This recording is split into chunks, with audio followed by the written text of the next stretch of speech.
को जय मसीह की। मैं पास्टर सुमित कुमार एक बार फिर से आपका दिल से हमारे चैनल रब की आवाज़ के अंदर स्वागत करता हूं। वेलकम। और आइए आज की बंदगी को शुरू करते हैं, प्रार्थना करते हैं और प्रभु की अगुवाई मांगते हैं। दयालु पिता परमेश्वर यीशु राजा, धन्यवाद पिता परमेश्वर आपकी हर एक वो भलाई के लिए प्रभु जो आप हमारे जीवन में देते हैं प्रभु जी, हमारे जीवन में जो आप करते हैं प्रभु जी। प्रभु एक बार फिर से शाम के समय में जब आपके चरणों में आए प्रभु, हम अपने आप को सौंपते हैं आपके हाथों में। प्रभु अपने लहू से हमें धो के शुद्ध कर, पवित्र कर, लायक बना, हम आराधना कर सके, आपके वचन को सुन सके और सुना सके प्रभु जी। और जितने लोग भी सुने प्रभु वो तेरे ओर से प्रभु आशीष और बरकत पा सकें। और जैसे ये सीरीज है प्रभु हीरोज ऑफ फेथ के ऊपर प्रभु, सच में हर एक के विश्वास का स्तर बढ़ जाए प्रभु जी। हाँ प्रभु आप ऐसा कर रहे हैं, हम आपका धन्यवाद करते हैं। यीशु राजा आपके नाम से प्रार्थना मांगते हैं, सुनिए और ग्रहण करें, आमीन। Hallelujah hallelujah. सो आइए मिलकर हम लोग गीत गाएंगे। हमारी सॉन्ग बुक के अंदर सॉन्ग नंबर 110 है, यीशु तेरा नाम मेरा शरण स्थान।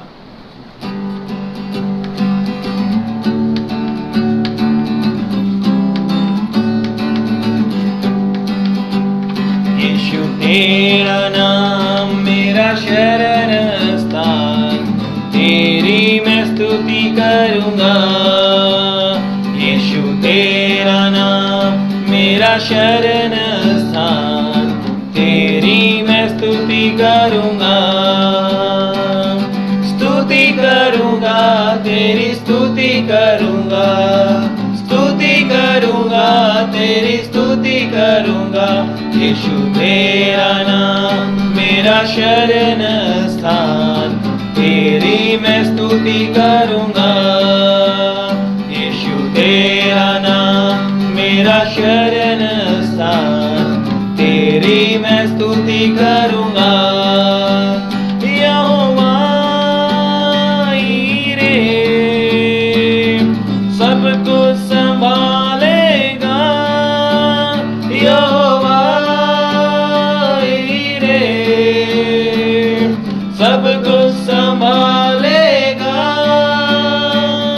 घबराएंगे नहीं, घबराएंगे, घबराएंगे नहीं, घबराएंगे। यीशु तेरा नाम मेरा शरण स्थान, तेरी मैं स्तुति करूंगा। यीशु तेरा नाम मेरा शरण स्थान, तेरी मैं स्तुति करूंगा।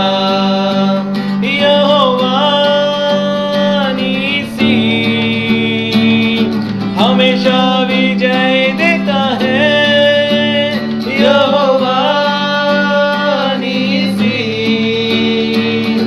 हमेशा विजय देता है।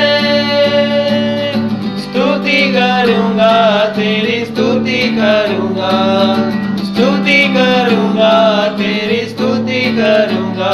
यीशु तेरा नाम मेरा शरण स्थान, तेरी मैं स्तुति करूंगा। यीशु तेरा नाम मेरा शरण स्थान, तेरी मैं स्तुति करूंगा। यीशु तेरा नाम मेरा शरण स्थान, तेरी मैं स्तुति करूंगा। सभी का एक बार फिर से स्वागत है हीरोज ऑफ फेथ के अंदर। और मैं विश्वास करता हूँ जिस तरह से आप ये स्टोरीज को सुन रहे हो, जितने भी कैरेक्टर को सुन रहे हो, आपके अंदर भी एक हीरो पैदा हो रहा है, आपके विश्वास का स्तर बढ़ रहा है। जैसे इन लोगों ने विपरीत स्थितियों में विश्वास को लाकर बड़े बड़े काम किए। मैं विश्वास करता हूँ यदि आप ऐसे चीज़ों से सामना कर रहे हो या आने वाले टाइम में करोगे, जब भी आप इस विश्वास को सामने लेके आओगे और आपके अंदर एक जो हीरो छुपा हुआ है उसको आप सामने लेके आओगे। आज जिस कैरेक्टर के बारे में मैं बात करना चाहता हूँ, अगर बाइबल के अंदर पूछा जाए ना बेस्ट 10 स्टोरीज या बेस्ट 5 स्टोरीज, ये स्टोरी हमेशा उसके अंदर फिट करेगी। चाहे बेस्ट 10 ले लो, चाहे बेस्ट 5 ले लो, हमेशा ये स्टोरी उसके अंदर आएगी, क्योंकि ये अपने आप में एक बहुत बड़ा कैरेक्टर है और परमेश्वर इसके लिए गवाही भी देता है। जिसके बारे में बात कर रहा हूँ और कोई नहीं है, आज हम दाऊद के बारे में बात करने जा रहे हैं। अपने आप में एक बहुत बड़ी पर्सनैलिटी है, एक शानदार कैरेक्टर है, दयावान भी है, इसकी बहुत सारी विशेषताएं हैं। जितनी बात करें उतनी कम है अगर इसके बारे में बात करें। लेकिन एक बात जानता हूँ, इसका जो विश्वास है सच में अपने आप में बहुत महान है। और दाऊद के बारे में परमेश्वर भी कहता है ये मेरे दिल के यानी मेरे हृदय के समान है करके। हालेलुया। सो जब परमेश्वर किसी के लिए अपनी जैसी डेफिनेशन देता है तो it means it becomes more important, वो और बहुत खास बन जाता है और बहुत शानदार बात हो जाती है। सो इससे पहले कि हम दाऊद के बारे में सब जानते हैं, जब दाऊद की बात आती है तो अगर भजन संहिता के अंदर से बात करें तो दाऊद 23 साम 23 फेमस हमारे मन में चलने लग जाता है। अगर उसकी स्टोरी की बात करें, हमें और कुछ याद रहे ना रहे, एक बात याद रहती, दाऊद ने ग्वालियत को मारा। हाँ जी, आज मैं वही बात करने वाला हूँ, लेकिन उससे पहले दाऊद के बारे में थोड़ा जान लेते हैं, दाऊद की विशेषताओं को जान लेते हैं। सिर्फ एक वो यंग बॉय नहीं है, मल्टी टैलेंटेड बोल सकते हैं इसे। क्या बोल सकते हैं इसे? एक मल्टी टैलेंटेड बॉय जिसके अंदर परमेश्वर ने इतने गुण डाले हैं कि वो किसी भी जो मैं बातें बताऊं हर बात में वो फिट बैठता है।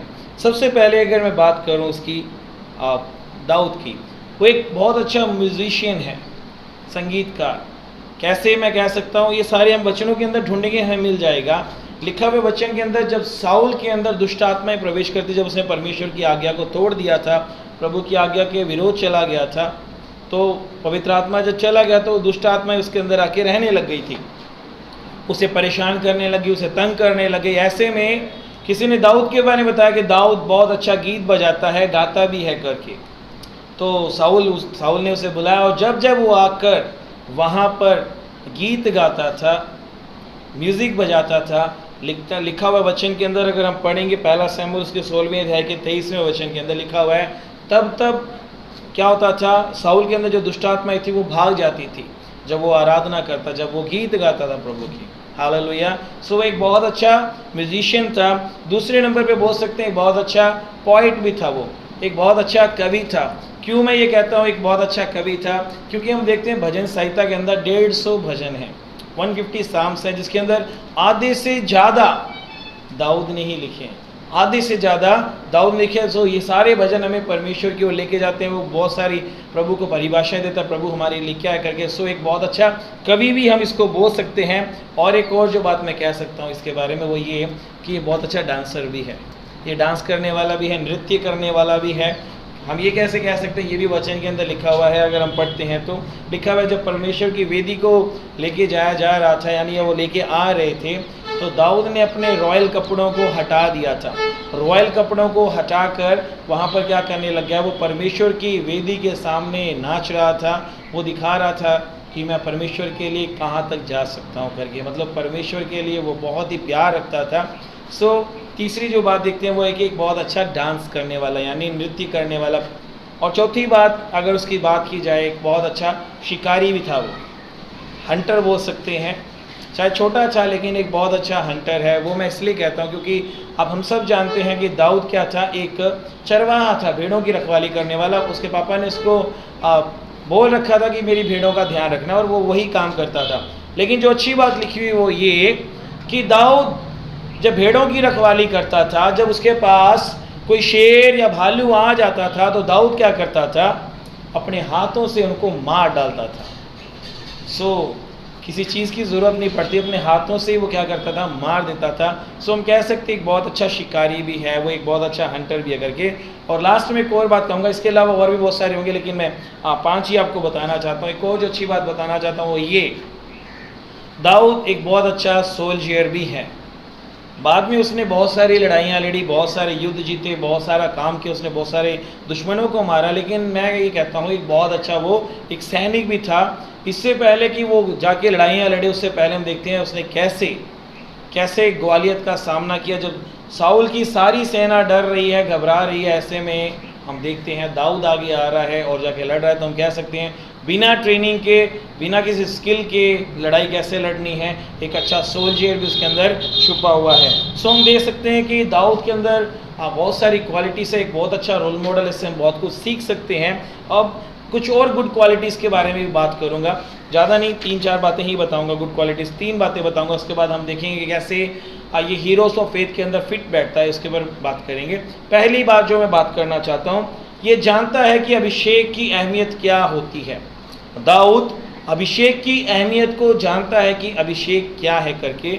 हम जानते हैं जब साउल ने अभिषेक खो दिया था, जो मसा उसके ऊपर से चला गया था, पवित्र आत्मा उससे जा रहा था, चला गया था, सॉरी, जब पवित्र आत्मा चला गया था, जब ये दाऊद का दुश्मन बन गया था, तो हम देखते हैं वचन के अंदर ये साउल बार बार जाके दाऊद को मारना चाहता था, दाऊद को मारना चाहता था। लेकिन हम वचन के अंदर देखते हैं ये नहीं कि दाऊद के पास मौका नहीं था, ये दाऊद उसको मार नहीं सकता था। बहुत बार ऐसे केसेस भी हुए जब दाऊद को मौका मिला, लेकिन वो क्या बोलता था, जिसका परमेश्वर ने अभिषेक कर दिया मैं उसका विरोध नहीं कर सकता, मैं उसको मार नहीं कर सकता। तो हमें यहाँ से सीख लेनी चाहिए, अभिषेक लोगों को हमें बिल्कुल भी टच भी नहीं करना, उनके बारे में गलत नहीं सोचना, करना, कुछ भी नहीं करना है। जो दूसरी हम एक अच्छी क्वालिटी दाऊद के अंदर देखते हैं वो इसकी दोस्ती, बहुत अच्छी क्वालिटी है इसके अंदर। कहते हैं one who finds a good friends he got everything, है ना। जिसके पास एक बहुत अच्छा दोस्त है उसके पास सब कुछ है करके। बहुत सारी डेफिनेशन है फ्रेंडशिप के ऊपर। तो 1998 के अंदर मैंने भी एक डायरी पूरी लिखी थी फ्रेंडशिप के ऊपर, फ्रेंडशिप क्या है करके, क्योंकि मेरे लिए मेरी ज़िंदगी के अंदर दोस्ती बहुत मायने रखती है। और मेरे नाम का मतलब भी यही आता है, सुमित, यानी सच्चा मित्र करके। सो हम देखते हैं दाऊद एक बहुत अच्छा दोस्त था। साउल का बेटा यानी जोनाथन दाऊद का बहुत ही अच्छा एक दोस्त था, जो उसको दाऊद को अपने प्राणों से बढ़कर प्यार करता था। और वो कहता क्या है दाऊद के बारे में, अगर 18वीं अध्याय के पहले वचन में जाते हैं लिखा हुआ है, जब वह साउल से बातें कर चुका तब योनाथन का मन दाऊद पर ऐसा लग गया कि योनाथन उसे अपने प्राणों के समान प्यार करने लगा। यानी अपने प्राणों के जैसे, उससे जितना वो अपने आप से प्यार करता उतना ही वो क्या कर रहा है, दाऊद से प्यार कर रहा है। और दोस्ती का हम तब देखते हैं जब योनाथन मर गया था, जब योनाथन युद्ध के अंदर मारा गया है, दाऊद क्या कर रहा है, विलाप गीत कर रहा है, वो रो रो के गीत गा रहा है। वहाँ पर अगर हम बाइबल के अंदर गो थ्रू करेंगे तो हमें पता चल जाता है। और तीसरी जो गुड क्वालिटी इसके अंदर ये है रिपेंटेंस वाली, वो ये, जब इसने पाप किया है इसने तुरंत तब क्या कर लिया, गलती भी मान ली, परमेश्वर की हजूरी में जाके ये माफ़ी भी मांग रहा है। सो ये हम देखते हैं कि जब इसने पाप, कौन सा हम सब जानते हैं, इसके जो सेना थी उसके अंदर उरिया बोल के जो एक व्यक्ति था, दाऊद घर पे था, सब लोग लड़ाई लड़ने गए हुए थे महल के अंदर, ये छत पे से टहल रहा था, तो इसकी आंखें बरशिबा के ऊपर गई। तो वहाँ पर हम देखते हैं जो भी की पूरी कहानी है, किसने गलत किया, जो नहीं करना चाहता, पाप कर दिया प्रभु की नज़र में। और उसके ऊपर भी भजन संहिता के अंदर बहुत कुछ लिखा हुआ है जब इसने पाप किया था। सो ये गुड क्वालिटी है कि इसने रिपेंट किया, इसने माफ़ी मांगी और प्रभु के सामने जाके दोहाई दी और प्रभु ने इसे क्या कर दिया, माफ़ कर दिया। अब बात करते कैसे ये दाऊद, कैसे हमारी हीरोज ऑफ फेथ सीरीज़ के अंदर ये एक बहुत बड़ा कैरेक्टर फिट बैठता है करके, कैसे ये हमारे सीरीज़ के अंदर फिट आता है करके। सो कुछ बातों को देखेंगे कि इससे पहले कि इसने ग्वालियत से जाके लड़ाई की, इससे पहले कि ग्वालियत से जाके लड़ाई की, हम देखते हैं 16वें अध्याय के अंदर सैमुअल ने क्या किया, सैमुअल ने आकर इसका अभिषेक किया। अगर पहला सैमुअल उसके 16वें अध्याय के 31वें वचन में आगे पढ़ेंगे, वहाँ लिखा हुआ है सैमुअल आके दाऊद का अभिषेक कर रहा है। जब अभिषेक हो रहा है वो भी अपने आप में एक बड़ी बात है। वहाँ पर बहुत सारी घटनाएं घटी थी, एक बेटा, दो बेटा, तो प्रभु बता रहे सैमुअल को ये नहीं, तेरा देखना बाहरी रूप है लेकिन मैं मन को देखता हूँ, दिल को देखता हूँ। तो प्रभु ने तब दाऊद को चुना और उसका अभिषेक किया। हालेलुया। और इससे पहले कि ये राजा बने, इसके लिए एक बहुत अच्छी स्टेटमेंट जारी हो गई थी, हम सब जानते हैं, लिखा हुआ है जब ये युद्ध करने जाता था, है ना, वहाँ पर लिखा हुआ है एक स्टेटमेंट जो उसकी तारीफ में बोली गई थी कि साउल ने तो हज़ारों को मारा लेकिन दाऊद ने लाखों को मारा। ये 18वें अध्याय के 7वें वचन के अंदर लिखा हुआ एक गीत सा, जैसे वहाँ पर साउल ने तो हज़ारों को परंतु दाऊद ने लाखों को मारा। हालेलुया। ये दाऊद के बारे में बात हो रही है, कैसा लड़का जो परमेश्वर के अंदर पूरा निश्चय रखता है, पूरा विश्वास रखता है, एक हिम्मत रखता है, एक कॉन्फिडेंस रखता है कि हाँ मेरा परमेश्वर मेरे साथ है करके। और जब वो जाता है वो जाके काम करके आता है परमेश्वर के नाम से। हालेलुया।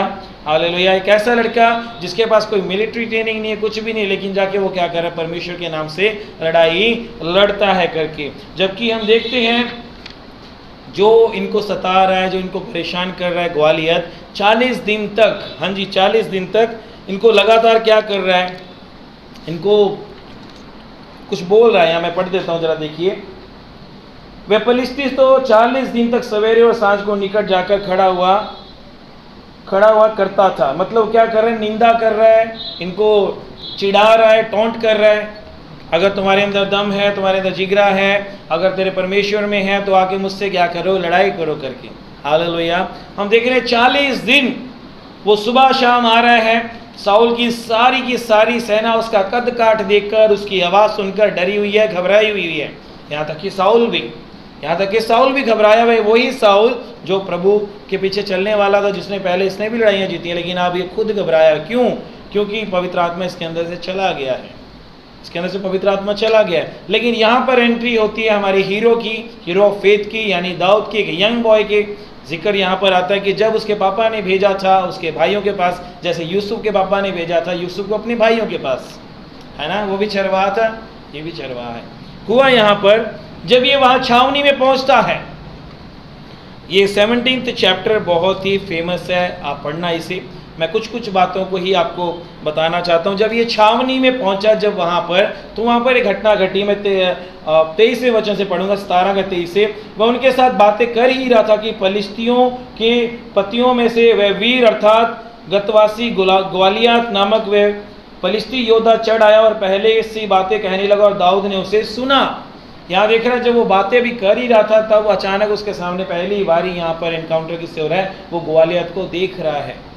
तो जब ये अपने सैनिकों के साथ बात कर रहा है, तो यहाँ पर ये घटना घटी, हम देख रहे हैं। लेकिन सैनिक आगे से क्या बोल रहे हैं वो भी देखते हैं। उस पुरुष को देखकर सब इजरायली अत्यंत भय खाकर उसके सामने से भाग गए। यानी इजरायली लोग जो परमेश्वर को मानने वाले हैं, वो उसको देख के डर के भाग गए। फिर वो लोग क्या बोल रहे हैं, इसको दाऊद को बोल रहे हैं। फिर इजरायली पुरुष कहने लगे, क्या तुमने उस पुरुष को देखा है जो चढ़ा आ रहा है? निश्चय वे इजरायलियों को ललकारने को चढ़ा आता है, और जो कोई उसे मार डालेगा उसको राजा बहुत धन देगा और अपनी बेटी का विवाह उससे कर देगा और उसके पिता के घराने को इजराइल में स्वतंत्र कर देगा। तब दाऊद ने उन पुरुषों से जो उसके आसपास खड़े थे पूछा, जो उस फलिश्ती को मारकर इजरायलियों की नामधराई दूर करेगा उसके लिए क्या किया जाएगा? वे खतना रहित, अब ये कॉन्फिडेंस वाली बात यहाँ से स्टार्ट हो जाती है, विश्वास वाली बात यहाँ से शुरू हो जाती है। क्या बोल रहा है दाऊद, जरा सुन लीजिए। वे खतना रहित फलिश्ती क्या है?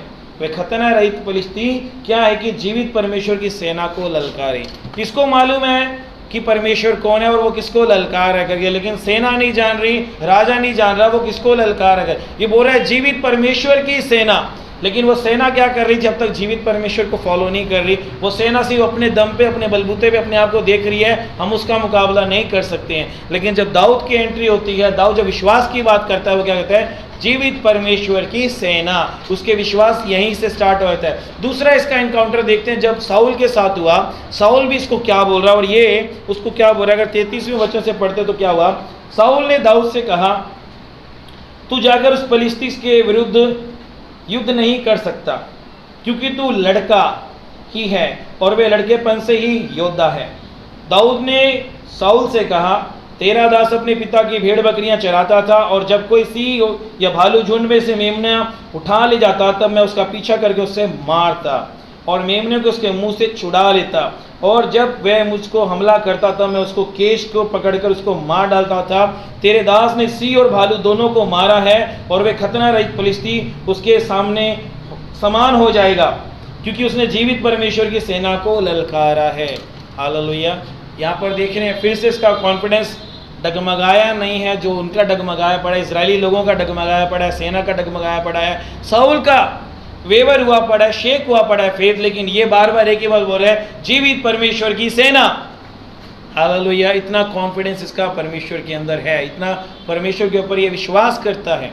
ये क्या एक दिन में इतना कॉन्फिडेंस आ गया? क्या एक दिन में इतना विश्वास आ गया? एक दिन में तो कोई नहीं बनता ऐसे। इसकी टेस्टमनी देखने वाली है। क्या बोल रहा है? जब मैं अपने पापा की भेड़ों को चराने आता हूँ, जब भेड़ वहाँ पर भालू आता है, शेर आता है, मैं क्या करता हूँ? मार देता हूँ। It means it began from A small thing, छोटी छोटी चीज़ों से शुरू हुआ, और वो विश्वास इतना बढ़ता गया कि आज वो ग्वालियत भी उसके सामने उसे कुछ भी नज़र नहीं आ रहा, क्योंकि वो अपने ऊपर नहीं परमेश्वर के ऊपर विश्वास करके बात कर रहा है। अब देखते हैं यहाँ पर अब जो इसका लास्ट एनकाउंटर। अब वैसे तो दाऊद के बारे में आगे बहुत कहानी, बहुत लंबी चौड़ी कहानी, लेकिन आज हम फेथ के ऊपर जब बात कर रहे हैं तो मैं इसी चैप्टर के अंदर बना रहूँगा, 17 चैप्टर के अंदर। अब पहले हमने देखा सेना के लोगों के सामने दाऊद ने क्या बात बोला, जीवित परमेश्वर की सेना उसने बोला। फिर उसने दूसरी बार जब साउल के साथ सामना हुआ, जब उसको साउल के पास लेके गए, वहाँ पर ये बोल रहा है जीवित परमेश्वर की सेना। अब बात कर रहे हैं विलन के सामने जब ये आ गया, यानी जब ग्वालियत के सामने आ गया, ग्वालियत इसे क्या कह रहा है और ये ग्वालियत को क्या कह रहा है, ये मैटर करता है। तूफानों के बीच में जाना पड़ता है जानने के लिए प्रभु हमारे लिए क्या कर सकता है। जब तक आप तूफानों में नहीं जाओगे तब तक आपको नहीं पता चलेगा परमेश्वर आपको क्या करेगा। सो अब देखते हैं जो इसका सामना हो रहा है ग्वालियत के सामने, वहाँ पर क्या हो रहा है, मैं पढ़ दूंगा। जब फिलिस्ती ने दृष्टि करके दाऊद को देखा तब तुच्छ जाना, क्योंकि वह लड़का ही था और उसके मुख पर लाली झलकती थी और वह सुंदर था। तब फिलिस्ती ने दाऊद से कहा, क्या मैं कुत्ता हूँ कि तू लाठी लेकर मेरे पास आता है। तब फिलिस्ती अपने देवताओं का नाम लेकर दाऊद को कोसने लगा। ये वाला जरा ध्यान पॉइंट रखिएगा, इसको मैं क्लियर करूंगा। तब फिलिस्ती अपने देवताओं का नाम लेकर दाऊद को कोसने लगा। फिर फिलिस्ती ने दाऊद से कहा, मेरे पास आ, मैं तेरा मांस आकाश के पक्षियों को, वन पशुओं को दे दूंगा। ये तो था ग्वालियत दाऊद को बोल रहा है। अब दाऊद क्या बोल रहा है, ग्वालियत को जरा ये भी सुन लीजिए। दाऊद ने फिलिस्ती से कहा, तू तो तलवार और भाला और सांग लिए हुए मेरे पास आता है, परंतु मैं सेनाओं के यहोवा के नाम से तेरे पास आता हूँ, जो इजराइल सेना का परमेश्वर है। तीसरी बार इसने बोला इजरायली सेना का परमेश्वर है, और उसी को तूने ललकारा है। वो ये नहीं बोल रहा तूने लोगों को ललकारा, मुझे ललकारा है, सेना को ललकारा। ये कह रहा है तूने परमेश्वर को ललकारा। इस पॉइंट को मैं भी क्लियर करूंगा, पहले मैं रीड कर दूं। आज के दिन यहोवा तुझको मेरे हाथों में कर देगा और मैं तुझको मारूंगा और तेरे सिर को तेरे धड़ से अलग करूंगा, और मैं आज के दिन फिलिस्ती सेना का शव आकाश के पक्षी और पृथ्वी के जीव जंतु को दे दूंगा। तब समस्त पृथ्वी के लोग जान लेंगे इस्राएल में एक परमेश्वर है। और ये घटना जो घटी इसके बाद हम सब जानते हैं। यहाँ पर देखते हैं फिलिस्ती भी अपने देवताओं का नाम लेकर क्या कर रहा था, दाऊद को कोस रहा था। और इधर से दाऊद भी क्या कर रहा है, परमेश्वर को आगे रख के बोल रहा है, आज मेरा परमेश्वर तुझे मेरे हवाले कर देगा, आज मैं तेरा सर क्या करूँगा, तेरे धड़ से क्या कर दूंगा, अलग कर दूंगा। तूने जीवित परमेश्वर की सेना को ललकारा। दोनों तरफ से बातें चल रही है। वो अपने परमेश्वर को बुला रहा है, ये अपने परमेश्वर को। क्या ये बात है, क्या माजरा है मेरे भाई और बहनों। जो पहले का कल्चर था दाऊद के टाइम में, तब लोग ये विश्वास करते थे कि जो सेना लड़ती थी उनका परमेश्वर उनके साथ रहता है। क्या होता था, वो विश्वास करते थे कि उनका परमेश्वर उनके साथ रखे, क्योंकि वो युद्ध में परमेश्वर के साथ जुड़े, उनका परमेश्वर उनके साथ जुड़ा हुआ है। और ऐसे में हार जीत में पता चला उनका परमेश्वर उनके साथ था या उनको छोड़ दिया करके। हालेलुया। सो दोनों तरफ से ये बातचीत चल रही है। देख रहे हैं वो अपने देवताओं का नाम लेकर उस रहा है और ये परमेश्वर का नाम लेके चल रहा है, क्योंकि ये चिन्ह था कि जीत अगर होगी तो परमेश्वर इनको दिलाएगा। एक चिन्ह ठहरता था। और आखिर में हम देखते हैं दाऊद ने क्या किया। जब उसने कुछ बातें बोली तो दाऊद ने भी इधर से विश्वास की बातें बोली। दाऊद ने अपने ऊपर कभी विश्वास नहीं किया, लेकिन यहाँ देख रहे हैं वो परमेश्वर को आगे रख के बात कर रहा है। मैं ये जानता हूँ जब वो पत्थर जो उसने लिया गोफन के अंदर रखा था, ये आपका विश्वास है। जब आप भी वो विश्वास का पत्थर अपने हाथ में रखकर हिम्मत और दिलेरी के साथ अपने दुश्मन के ऊपर अटैक करते हो, कैसे, विश्वास का पत्थर लेकर और दिलेरी के साथ, करेज के साथ लेके अपनी मुसीबत के ऊपर अटैक करते हो, निश्चय प्रभु की दया से आपके सामने वाली मुसीबत क्या हो जाती है, आपसे टल जाती है। जैसे दाऊद ने ग्वालियत को मार दिया, एक पत्थर से चित कर दिया। पूरी सेना क्या कुछ लेके आई है मारने के लिए, उसको बहुत कुछ लेके आई। इवन कि साउल ने जब इसे परमिशन दी, साउल क्या बोल रहा है, तो ये पहन ले, ये पहन ले, ये पहन ले। बट वो क्या बोल रहा है, मुझे इसे चलाने का, इसे पहनने का कोई तजुर्बा नहीं है, मुझे ये सब नहीं चाहिए, परमेश्वर मेरे साथ है, मेरे लिए काफ़ी है। मेरे भाई और बहनों, ये बात हमें क्या सिखाती है। आज दुनिया के अंदर जितनी भी अंधकार की शक्तियाँ या मुसीबतें, जो प्रॉब्लम्स आती हैं, उनको हम अपने दम पे नहीं जीत सकते हैं। वो किसी भी रूप में हो सकते हैं, हमारे फाइनेंस के रूप में, रिलेशनशिप के रूप में, किसी भी रूप में ये तूफान हमारे जीवन में आके अटैक कर सकते हैं। लेकिन अगर हम सोचें हम अपनी योग्यता के साथ उसका सामना कर सकते हैं, ये सबसे बड़ी बेवकूफ़ी हमारी होगी। हालेलुया। ये हमारी सबसे बड़ी बेवकूफ़ी होगी। हमें जीत केवल परमेश्वर ही दे सकता है और कोई नहीं दे सकता। दाऊद ने जैसे विश्वास दिखाया, लड़ाई लड़ी और लड़ाई में विजय भी हुआ, जीत कर आया। और देखते हैं जैसे विश्वास की बात बोली वही किया उसने। उसी की तलवार से, ग्वालियत की तलवार से उसके गर्दन को क्या कर दिया, अलग कर दिया। हालेलुया। क्या आज आप ऐसे विश्वास की बात करते हैं?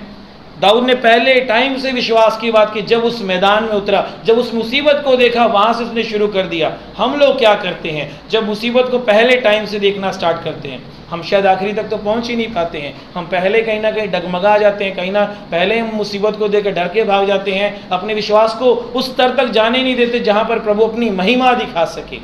अपने विश्वास को उस स्तर तक जाने ही नहीं देते जहां पर हम देख सके प्रभु अपनी महिमा हमारे जीवन में दिखा रहा है। मेरे भाई और बहनों, परमेश्वर हमेशा हमारे साथ। अगर हम हमेशा ये बोलेंगे ना क्या परमेश्वर हमारे साथ है, बिल्कुल हमारे साथ है, लेकिन अब वो आपसे एक चीज़ उम्मीद करता है, वो है विश्वास।